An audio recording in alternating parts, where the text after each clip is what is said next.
একদিকে যখন বিশ্বযুদ্ধের ডামাডোল বাজছে কিংবা ইরান ইসরায়েলের যুদ্ধ উত্তেজনা তুঙ্গে, তখন অত্যাধুনিক যুদ্ধবিমান F-22 র্যাপটরের মতো বিমান দেশের আকাশে উড়িয়ে তাক লাগিয়ে দিয়েছেন এক যুবক। দর্শক, বলছিলাম যুদ্ধবিমান সহ বেশ কিছু ড্রোন তৈরি করা চট্টগ্রামের বাঁশখালী পুইছড়ি ইউনিয়নের লুসাই গ্রামের শাহাবুদ্দিনের ছেলে আশির উদ্দিনের কথা, যিনি কিনা বিশ্বের নামি দামি সব ড্রোন ও বিমান তৈরি করে নিজের দেশকে অনন্য উচ্চতায় নিয়ে যেতে চান, অর্জন করতে চান বিশ্ব মর্যাদা। বিস্তারিত প্রতিবেদনে।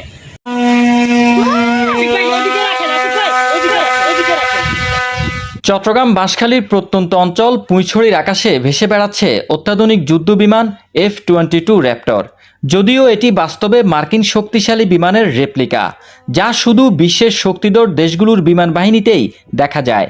এই F-22 র্যাপটর যুদ্ধবিমান বিশ্বে রয়েছে মাত্র 195টি, যা তৈরি করতে খরচ হয় 350 মিলিয়ন মার্কিন ডলার। এটি আমেরিকার বিমান বাহিনীতে যুক্ত হয় 2005 সালে, আর এটির যাত্রা শুরু হয় 1996 সালে।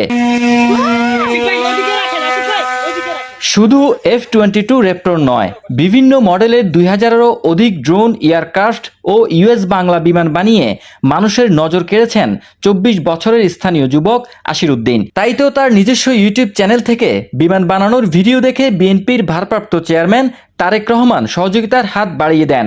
তারই প্রেক্ষিতে সোমবার আশিসের বাড়িতে গিয়ে আর্থিক অনুদান দেন বিএনপির সিনিয়র যুগ্ম মহাসচিব রুহুল কবির রিজভী। এ সময় কেন্দ্রীয় ও স্থানীয় নেতারাও উপস্থিত ছিলেন। কিভাবে আকাশে বিমান উড়ে, সেই চিন্তা থেকেই 2017 সাল থেকে শুরু হয় বিমান তৈরি করার কর্মযজ্ঞ। নিজ ঘরে গড়ে তোলেন 15 বর্গফুটের একটি গবেষণাগার।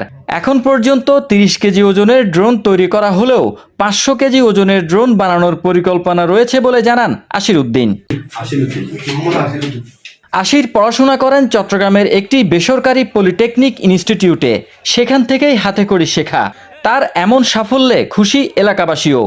তবে প্রয়োজনীয় পৃষ্ঠপোষকতা পেলে বিশ্বের সব নামি দামি ড্রোন বানিয়ে নিজের দেশকে তুলে ধরতে চান বিশ্ব দরবারে।